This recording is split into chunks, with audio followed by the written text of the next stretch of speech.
नमस्कार मंडळी. आज आपण संत नामदेवांच्या आयुष्यातल्या एका मोठ्या द्विधा मनस्थितीबद्दल बोलणार आहोत. म्हणजे बघा, एका बाजूला होतं संसार आणि घरची जबाबदारी आणि दुसऱ्या बाजूला होती विठ्ठलावरची अशी अतूट भक्ती की दुसरं काही सुचतच नाही. मग हा संघर्ष नेमका कसा होता? चला आज आपण हेच समजून घेऊया. जरा विचार करा. एक तरुण शिंपी आहे. त्याच्या हातात काय असायला हवं? अर्थात सुईधोरा. पण नाही, त्याच्या हातांना सवय आहे ती माळ आणि करताळांची. माळ म्हणजे माहितीये ना, जपाची माळा.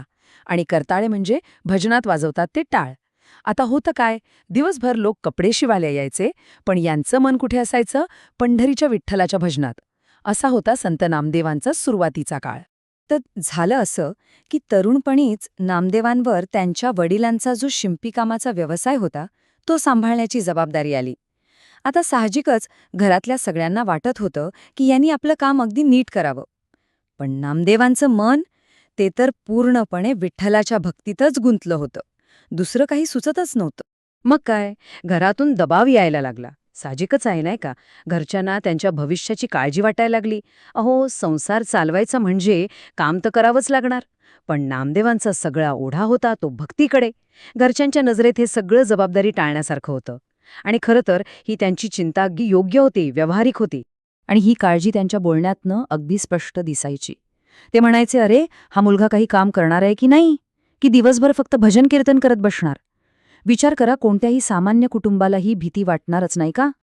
पण गंमत म्हणजे यावर नामदेवांचं उत्तरही अगदी सरळ होतं. ते म्हणायचे, अहो मी काम करायचा प्रयत्न नाही का करत, पण माझं मन माझ्या हातात नाहीये, ते सारखं विठ्ठलाकडेच पळतं. बघा, हाच तर होता त्यांच्या आतला तो खरा संघर्ष. तर हा संघर्ष फक्त बाहेरच्या लोकांशी किंवा कुटुंबाशी नव्हता बरं का. त्यांच्या आतमध्ये एक वेगळंच विश्व होतं, जिथे त्यांचं आणि त्यांच्या विठ्ठलाचं एक खूप खूप जवळचं एक वैयक्तिक नातं होतं. आणि हे नातं किती घट्ट होतं हे त्यांच्याच शब्दांतून कळतं. ते म्हणतात, माझं शरीर इथे असलं तरी काय झालं, माझं हृदय तर तुझ्या मंदिराच्या दारातच असतं. मी मनानं तर कायम पंढरपुरातच असतो. विचार करा, किती तीव्र असेल ही भक्ती. आणि इथे एक गोष्ट लक्षात घ्यायला हवी. नामदेवांसाठी विठ्ठल म्हणजे फक्त देवळातली एक दगडी मूर्ती नव्हती, अजिबात नाही. तो त्यांचा सखा होता, मित्र होता, त्यांची आई होती. असं म्हणतात की नामदेवांनी मनापासून हाक मारली की विठ्ठल स्वतः मंदिराच्या बाहेर यायचा. इतकं जिव्हाळ्याचं नातं होतं त्यांचं. तर एकीकडे नामदेवांची ही भक्ती इतकी मोठी होती, पण इथे एक पण आहे. सुरुवातीच्या काळात या भक्तीला एक मर्यादा होती. तिचा आवाका थोडा कमी होता असं म्हणूया. मग प्रश्न असा येतो की इतकी तीव्र भक्ती असूनही ती खऱ्या अर्थाने परिपूर्ण होती का, की त्यात अजूनही काहीतरी कमी होतं? याचं उत्तर असं आहे की त्या तरुण वयात नामदेवांसाठी देव म्हणजे फक्त आणि फक्त एकच रूप होतं, पंढरपूरचा विठ्ठल. बस, विठ्ठलापलीकडे देवाचं दुसरं कुठलंच रूप त्यांना मान्य नव्हतं. त्यांची भक्ती, त्यांचं विश्व त्या एकाच रूपात सामावलं होतं.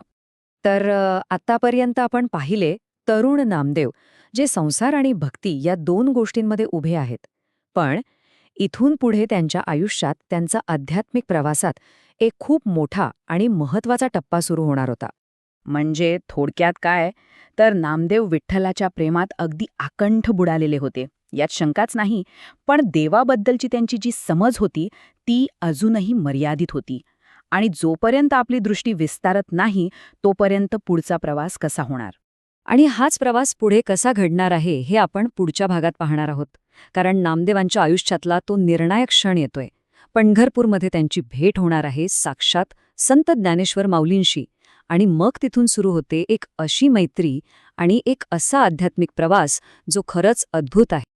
तर मग आजचं हे विवेचन कसं वाटलं? आवडलं असेल तर नक्की शेअर करा, याला लाईक करा आणि हो, चॅनलला सबस्क्राईब करायला विसरू नका, म्हणजे पुढचा भाग चुकणार नाही. चला तर भेटूया पुढच्या भागात.